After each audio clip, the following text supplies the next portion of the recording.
Sharmila madam, இது அதிமுகவுடைய நெகிழ்வுத்தன்மை, சகிப்புத்தன்மை அப்படின்னு சொல்லி ஒரு புது வார்த்தைகளை, புது அர்த்தத்தை சொல்றாரு பெருமாள் மணி. நீங்க எப்படி பாக்குறீங்க? இதெல்லாம் சும்மா பூசி மொழுகிற ஒரு வார்த்தையா தாங்க எனக்கு தோணுது.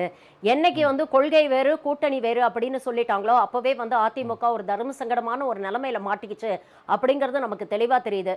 இந்த மாநாட இந்து முன்னணி நடத்துது அப்படிங்கும் பொழுதே இதற்கு பின்னால் இருந்து அவர்களை யார் இயக்குகிறார்கள்? ஒரு முருகர் பக்த மாநாடுனா பக்தி சம்பந்தமான எந்த ஆளுமைகளுமே அந்த மேடையில் இல்லை. எல்லாரும் அரசியல்வாதிகளும், அதுவும் குறிப்பா பாஜக ஆதரவில் இருக்கக்கூடிய அரசியல்வாதிகள் தான் அந்த மேடையில் இருக்கிறாங்க. அப்பவே உங்களுக்கு தெரிஞ்சிருக்கணும் இது அரசியல் சம்பந்தப்பட்ட ஒரு மாநாடு தானே. முதல்ல இந்த மாநாடுக்கு நீங்க ஆதரவு தெரிவிச்சது தப்பு. இரண்டாவது அந்த மாநாடுக்கு போய் கெஸ்டா நீங்க கலந்துக்கிட்டது தப்பு.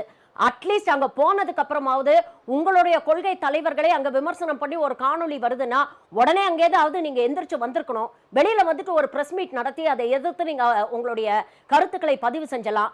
அதையும் செய்யல. மாறாக வீடியோ ஒளிபரப்பாகும் போது நாங்க ஸ்கிரீனுக்கு பின்னாடி இருந்தோம், எங்களுக்கு கேட்கல அப்படின்னு சொல்லி ஆர்பி உதயகுமார் அந்த வீடியோல குறிப்பிட்டாரு. இதெல்லாம் ரொம்ப அபத்தமான சமாளிக்கக்கூடிய வாதங்களா தான் நாங்க பாக்குறேன். சமூக தரப்புல இருந்து பொதுமக்கள் கிட்ட இருந்து இதுக்கு கடுமையான எதிர்ப்புகளும் விமர்சனமும் வந்தோடனே இப்ப வேற வழியே இல்லாம இதை கண்டிக்கக்கூடிய ஒரு நிர்பந்தத்துக்கு இவர்கள் தள்ளப்பட்டிருக்கிறார்கள் அப்படிங்கறது தான் ரொம்ப தெளிவா தெரியுது. இல்லனா நீங்க முதல்ல ஃபர்ஸ்ட் நீங்க போயே இருக்க கூடாதுங்க. நீங்க மாநாட்டுக்கு நீங்க முதல்ல அதை அக்செப்டே பண்ணிருக்க கூடாது. அந்த இன்விடேஷனை நீங்க தானே சொல்றீங்க கூட்டணி வேறு கருத்தியல் வேறுன்னு.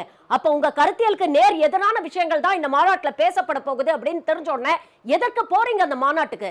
அப்ப நீங்க அந்த மாநாட்டுல போய் உட்கார்றீங்கன்ற உங்களுடைய சுயத்தை, உங்களுடைய மத சார்பின்மை அப்படிங்கிற கருத்தியலை நீங்க குழி தோண்டி புதைச்சிட்டு தானே அங்க போய் உட்கார்ந்து இருக்கிறீங்க.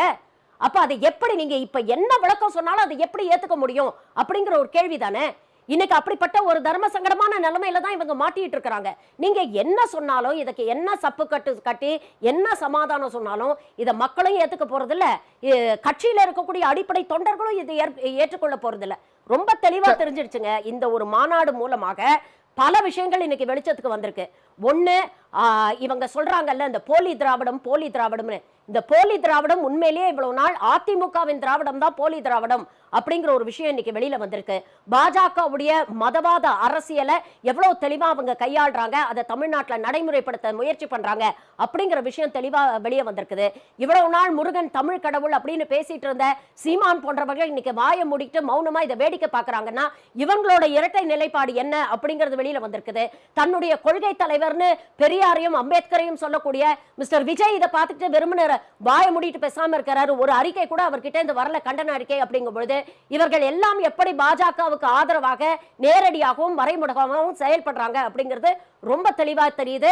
அதிமுக பண்ண இந்த விஷயத்தை கண்டிப்பா மன்னிக்கவே முடியாது. இது ஒரு வரலாற்று பிழை, இது ஒரு துரோகம். இதை தாண்டி வேற எதுவும். உடனுக்குடன் செய்திகளை தெரிந்து கொள்ள சன் நியூஸ் பெல் ஐகானை கிளிக் பண்ணுங்க.